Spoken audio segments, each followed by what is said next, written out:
What's going on, Jerome? It's a beautiful Saturday. Birds are chirping and stuff, and it's time for another Vikings news dump. He sees you when you're pooping. That's right. Vikings taking on the Seattle Seahawks over in the Emerald City, and it gonna rain.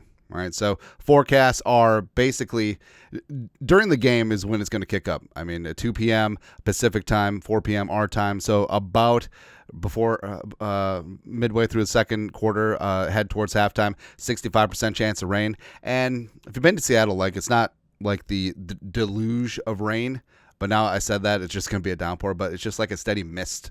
It's just like you're literally living in a cloud. And I actually really like Seattle, although I feel like the lack of vitamin D and sunshine would be really depressing. I mean, there's a reason why grunge came from Seattle, not like from Santa Barbara. You know what I mean?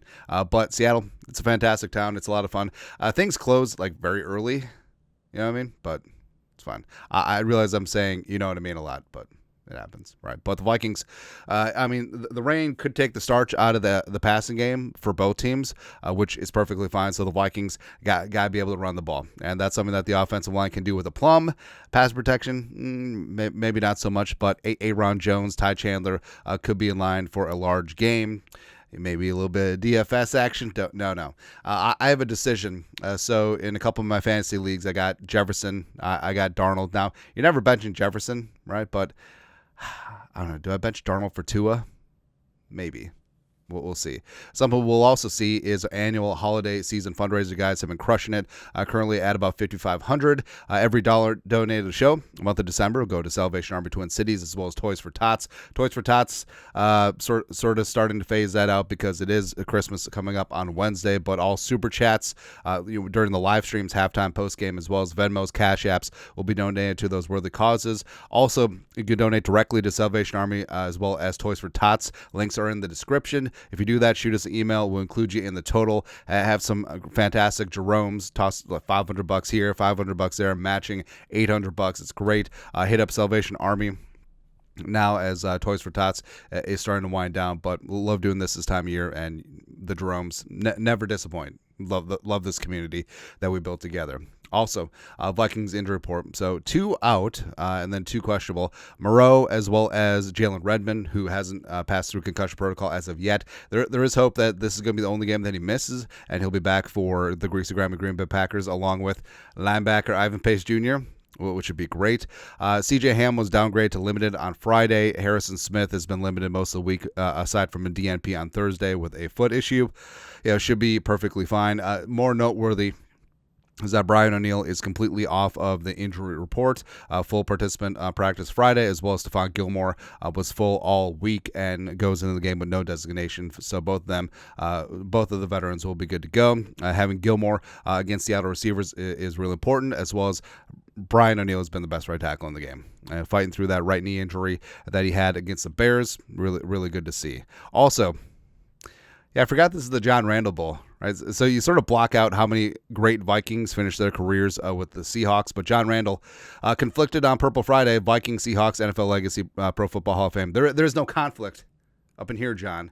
I'm sorry, John, I don't remember. Johnny, you are purple through and through. And, you finish your career in Seattle, final 3 years, added to your sack total, which is number 1 for defensive tackles. Got to respect that. But, it's purple all day. Like, you dated the Seahawks after the divorce from the Vikings, but we know who your true love is. That's right. I don't know. That got deep. Also, there's other ones. Like John Randle just not look good in those Seahawks uniforms, right? And also Adrian Peterson played a game for Seattle and finished his career there. Adrian's been in the news. Less ideal. But there was a reason why they called this thing Vikings West for a while, where Nate Burleson going over to Seattle, Heath Farwell, there's a whole bunch of other ones. Antoine Winfield was in camp with them 1 year.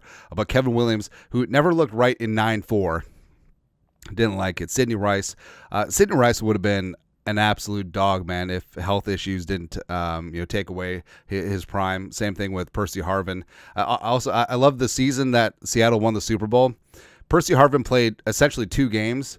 He whooped the Vikings' ass in the regular season, and then he showed up for the Super Bowl. That is quintessential Percy.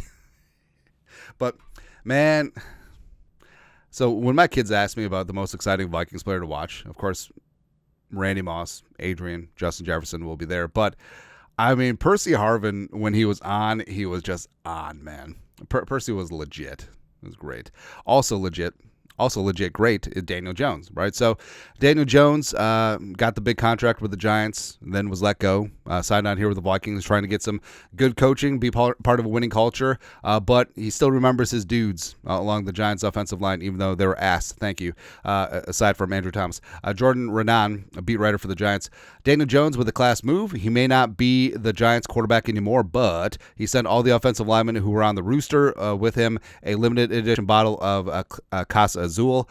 Jones was benched and released by the Giants last month. He's on the Vikings practice squad. So you'll see this at most Mexican restaurants. Like they'll have the nice decorative bottle. The tequila's aight. Certainly we'll take that. So you see a lot of celebrities having tequila brands because tequila is really quick to produce versus like bourbon, scotch, one beer. Brown liquors generally take 12 years to properly get going, but tequila, like, you can turn around pretty quick. And so not gonna lie, some of the celebrity tequilas ain't bad. Now, I'm not a tequila aficionado for sure, but I feel like The Rock's tequila is good. Clooney's is good. George Strait's Casamigos is fantastic.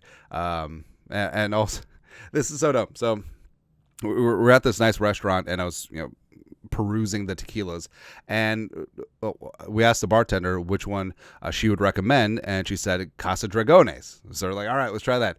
And honestly, again, I'm not a tequila aficionado. I just like what I like. It was so damn good. Like, it was smooth. It wasn't mezcal, but it's like slightly smoky, and it was just really, really good. But then I looked it up. It's like, oh, Casa Dragones literally means House of Dragons. It was it's a Game of Thrones inspired tequila, so I'm just like, whatever. But it was good, man. But I mean, Casa's like, it's you pay a premium more for the name brand and the bottle. I mean, the bottle's super decorative. Like, we got one floating around the house somewhere. But it's a nice move by Daniel Jones. But really, he's saying is like, hey, you jabronis could probably pass block better if y'all were drunk. And also, there's levels to this thing. Like, there's normal drunk and there's tequila drunk. Like, tequila, I will say this. I mean, drinking it is a very divisive issue. I do tend to partake from time to time.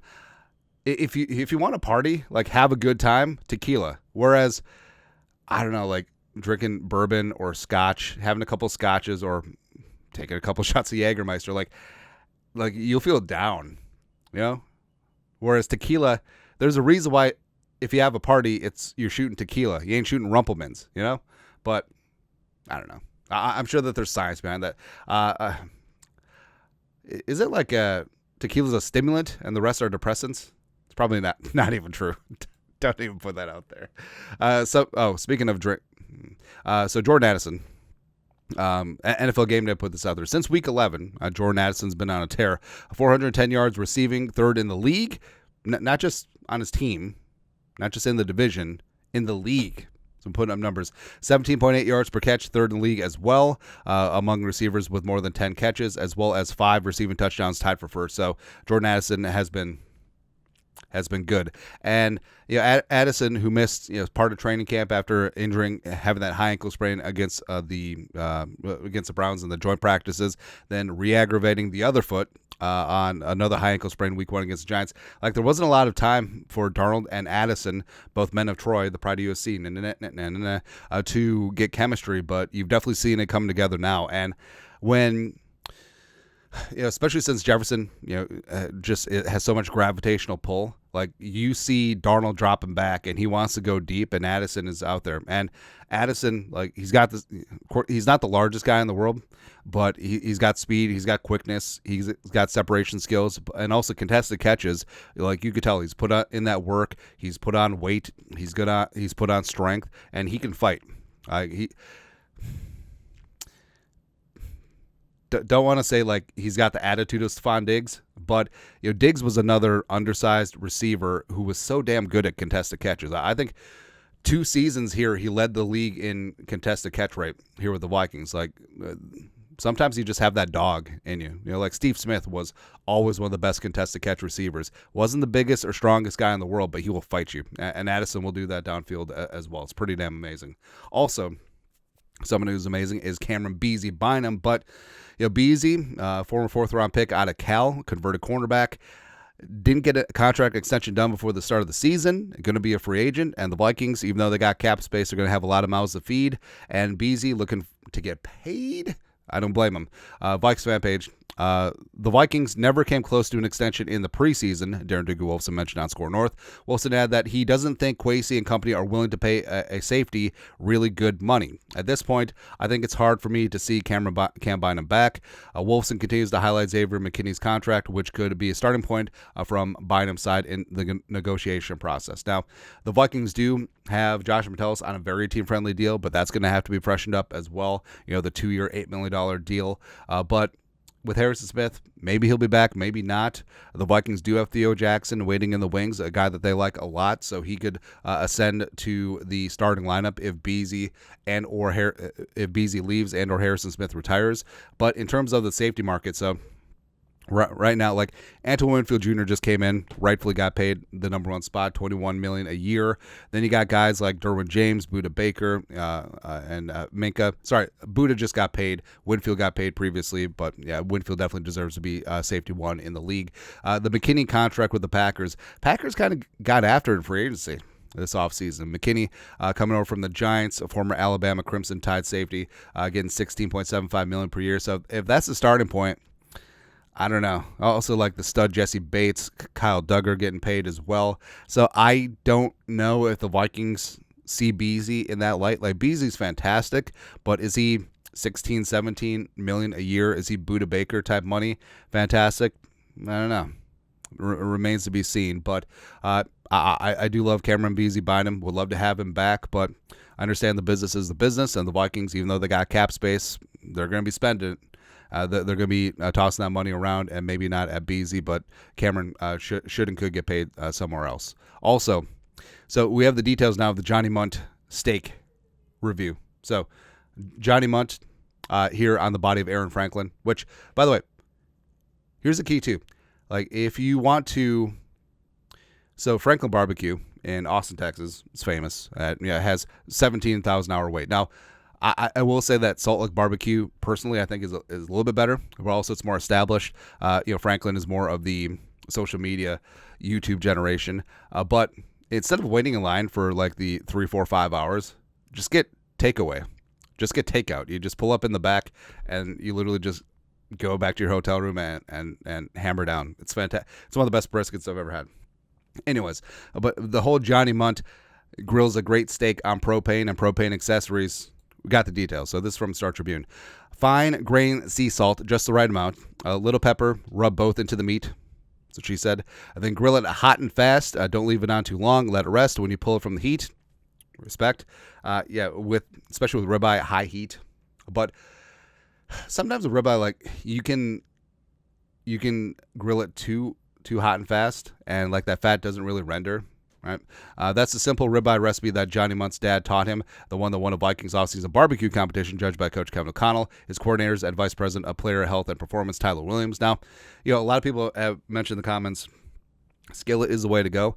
I'm actually on board with that, especially if you have a cut of steak like a New York strip or a sirloin that has that fat cap on the side, where you're able to render that out, score it up, cut it into sections, and then you really get a nice sear on that. And then that releases the fat. It cooks in its own fat. You can butter baste it. You can't really do that on a gas grill or a grill in general, but yeah. One judge's review, it was the most simple. It was fantastic. Kevin O'Connell said Thursday. It wasn't overdone. He cooked it perfect. That was the offseason. Since then, the Vikings are 12-2. Fueled by Johnny Munt's ribeyes. Maybe there's a recipe that explains that. The Barbecue Showdown was one of several events O'Connell, a leading contender for Coach of the Year, organized in the offseason to help his players get to know each other and bond. Quarterback Sam Darnold said Wednesday. So it is really good to see. Plus, I feel like O'Connell O'Connell is an emotional IQ genius. Like, he just understands players. I feel like he reads situations well, and frankly, a lot of coaches in the NFL are just tone deaf. Right, there's a my way or the highway, can't make the club in the tub. But O'Connell just treating his players as adults and humans, and getting them together, building up camaraderie. I mean, that does go a long way. And you notice, like, the locker room, there isn't a lot of divas in the locker room. Like, there isn't any Deontay Johnsons. There isn't any sniping at each other on social media. There isn't any of that. And part of that is leadership from Kevin O'Connell, the coaching staff, Kwesi, and the culture that they built. But also, it comes from veteran leadership.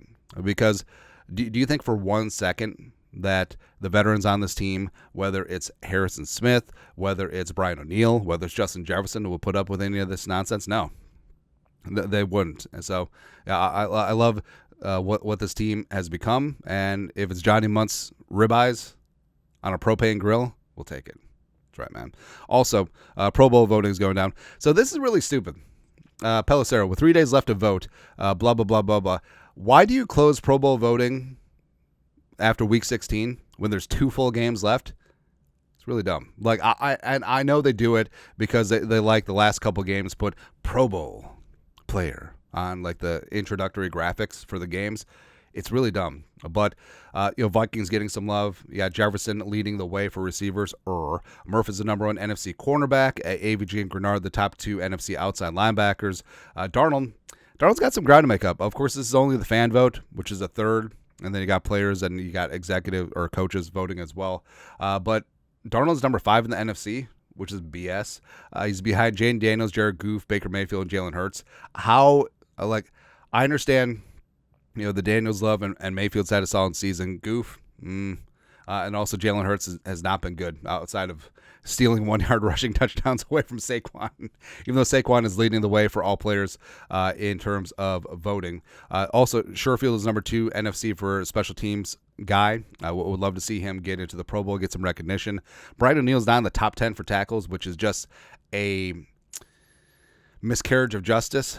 It's ridiculous. Also, C.J. Ham is number 2 fullback in the NFC. Would love to see him get another shot in the Pro Bowl. But, of course, yes, the Vikings won't be playing in the Pro Bowl because they'll be playing in the Super Bowl. Got to say that every single time because just beating everyone else to the punch. Lastly, all right, so, of course, 2016 was when Teddy's leg fell off, and everyone just assumed, okay, practice, freak injury, blah, blah, blah. But apparently Teddy was feeling something else. Vikes fan page. Teddy was on the Ryan Clark podcast, The Pivot, with Channing Crowder, Fred Taylor. Former Vikings quarterback Teddy Bridgewater explains what happened with his knee on August 30th, 2016. Also, I just remember that day too, where the Vikings were practicing, keeping up with the reports and the tweets and stuff, and then all of a sudden, like, I left and then I came back and I just glanced. It's like the Hennepin County ambulance is here for Teddy. I was just like, what the hell just happened? Still a shocking day, man. But this is what Teddy said, quote, "That week we played the Chargers in the preseason. I had a big third down run, juked the defender. I think that's when I tore my ACL.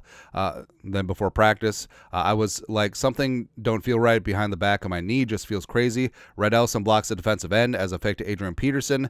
Once I put my foot in the ground, everything just snapped. The entire bottom half of my leg was one way and my foot was another way, and it was just dangling." And sometimes people tear their ACLs and they don't know it. Like, I think John Elway played his entire career without an ACL, just didn't know it. And, the body can adapt. Like, without an ACL, like the other ligaments, other muscles of the joint can compensate. But this can happen, right? So maybe Teddy did tear his ACL in the preseason game or partially tear it. And, maybe just like he didn't think much of it. It's like, this feels a little bit weird, except we'll be fine. But then it just completely went. And Teddy basically tore everything, had structural damage and stuff like that. And you got to respect the Vikings training staff at the time that got the air cast on, basically saved his leg by acting so quickly, right? And I don't know. It's such a, pardon the pun, it's such a pivotal moment in the Vikings franchise history because Teddy in year 3 looked good to go, man. Not going to lie. He had added weight, arm strength outside the numbers, looked really good. He looked a lot more settled in the offense. And I know that people criticized Teddy the first couple of years, but Teddy looked good to go, man. But we'll never know. And then, they traded for Bradford, Teddy was basically out all of 2016, the bulk of 2017. Came back in that Cincinnati game. Got a standing ovation, which was great. Case Keenum waving the towel too, and glad that Teddy seems to have found his life's work, coaching, passing on knowledge. Apparently, he's looking for a backup quarterback job. I wouldn't be shocked if it's Detroit if he goes back there, but I always loved Teddy, man. Right, and that knee injury was horrific and just really unfortunate, but glad that